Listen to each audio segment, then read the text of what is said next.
जिंदगी की राहों में रंजो गम के मेले हैं। जिंदगी की राहों में रंजो गम के मेले हैं। भीड़ है कयामत की, भीड़ है कयामत की, भीड़ है कयामत की, और हम अकेले हैं, और हम अकेले हैं, और हम अकेले हैं। हेलो दोस्तों, स्वागत है आपका अपने YouTube channel the learning circle में। दोस्तों आइए हम चैप्टर नंबर 2 वर्गमूल को स्टार्ट करते हैं। वर्गमूल को इंग्लिश में कहते हैं स्क्वायर रूट। देखिए इसमें जितने भी कुल मिला के कुल पार्ट इस चैप्टर के अंदर 10 हैं।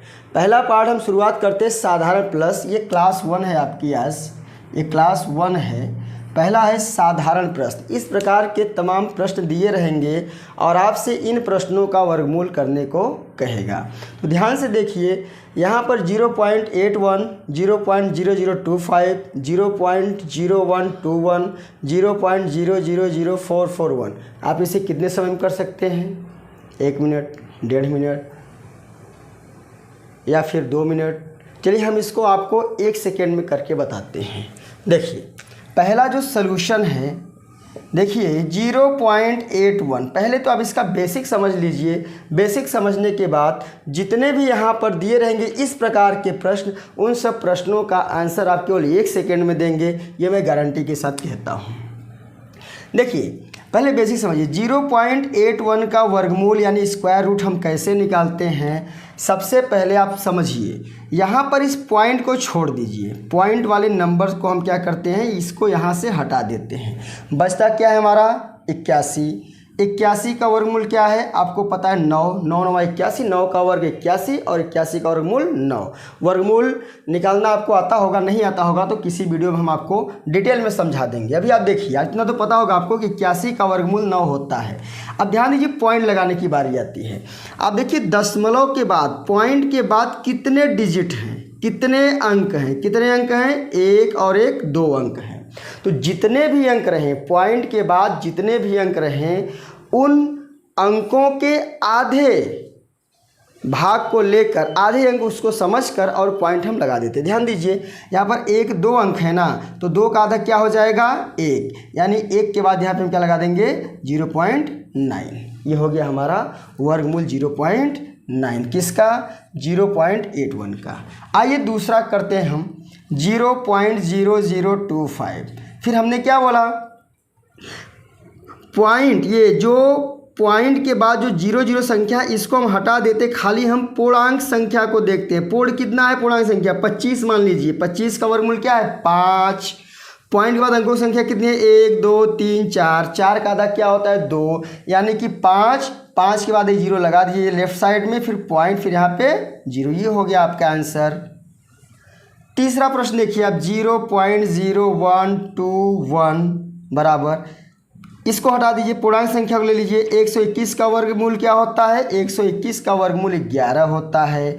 पॉइंट के बाद अंकों की संख्या कितनी है 1 2 3 4। 4 का आधा क्या होता है 2, यानी कि यहाँ पे हम पॉइंट लगा देते हैं। ठीक है, ये आंसर हो गया इसका। उसके बाद आते हैं हम 0.000441। अब देखिए पूर्णांक को लीजिए, हमने क्या बोला, पहले पूर्णांक को ले लीजिए। पूर्णांक यानी कि आ गया हमारा 441 आ गया। 441 का वर्गमूल क्या होता है 21 होता है। 21 में 441 21 होता है। अब यहाँ पे हम अंकों की संख्या को गिन लेते हैं, 1 2 3 4 5 और 6। हमने बोला जितने अंक होते हैं, जितने अंकों के बाद दशमलव होता है, उन अंकों का आधा हम कर देते हैं, तो बचता है 3। और 3 संख्याओं के बाद 3 अंकों के बाद दशमलव को लगाते हैं 1 2, तीसरा अंक नहीं तो 0 लगा देते हैं। यहाँ पे पॉइंट, यहाँ 0 हो गया हमारा 0.021। आइए दोस्तों हम दूसरे टॉपिक चलते हैं, निम्नलिखित संख्याओं का घनमूल। यहाँ पे हमको घनमूल ज्ञात करना है। क्या ज्ञात करना है, घनमूल ज्ञात करना है। जैसे यहाँ पे 0.027 का हमें घनमूल ज्ञात करना है। देखो हमने आपको पहले ही बता दिया, जो पॉइंट होता है, पॉइंट और पॉइंट को हटा ही दिया करो। उसके बाद जो अंक बचता है, सॉरी जो संख्या बचती है, उस पूर्णांक को हम देख लेते। पूर्णांक कितना बचता है हमारा 27। अब देखो पहले 27 का हम घनमूल कर देते। 27 का घनमूल कितना होता है 3 होता है। अब यहाँ घनमूल में क्या होता है ट्रिक देखिए आप, अगर यहाँ पे दशमलव के बाद जितने भी अंक होते हैं उन अंकों का तिहाई कर दिया जाता है। क्या कर दिया जाता है तिहाई, ध्यान रखिए। यानी कि 1 2 3 दशमलव के बाद राइट साइड में 1 2 3 अंक हैं, 3 अंक का तिहाई करते हैं तो क्या होता है भाई 1 आता है ना। तो यानी कि 1 अंक के बाद हम यहाँ दशमलव लगा देते। हो गया हमारा ये आंसर। अभी 27 का घनमूल कैसे हुआ हम आपको बता देते हैं। देखिए 27 का घनमूल अगर आपको निकालना है तो 27 का आप क्या कर दीजिए, ये कर दीजिए आप फैक्टर कर दीजिए, गुणनखंड। 3 नवा 27, 3 तिया 9 और 3 एकम 3। और घनमूल में हमने बताया है कि समान राशियों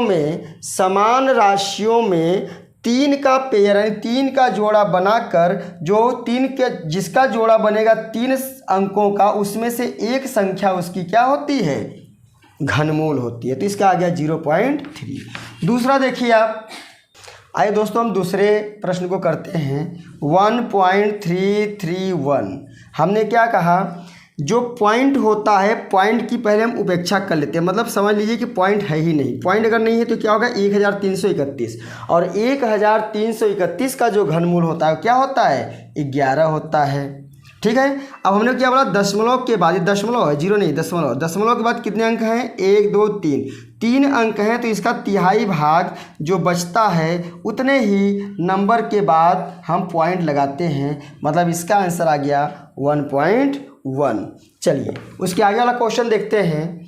0.00216।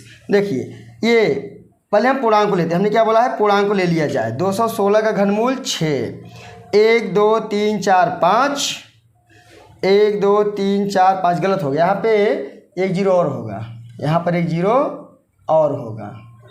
चलिए यहाँ पे एक 0 और होगा। ठीक है। तो 1 2 3 4 5 6 गुणे तिहाई भाग कर देते हैं तो कितना बचता है 2। तो यहाँ पर 1 अंक 2 अंक और यहाँ पॉइंट और यहाँ पे 0। ये आपका हो गया आंसर। नेक्स्ट क्वेश्चन है आपका इसी में 0.00582। हमने क्या बोला पूर्णांक को ले लीजिए। 5832 का घनमूल निकालेंगे तो आपका होगा 18। पॉइंट के बाद कितने डिजिट हैं अंक हैं 1 2 3 4 5 6 अंक हैं। 6 का तिहाई भाग हमने बोला लिखना है घनमूल में, तो बचता है 2, यानी कि यहाँ पे पॉइंट लग जाएगा। ये हो गया हमारा आंसर।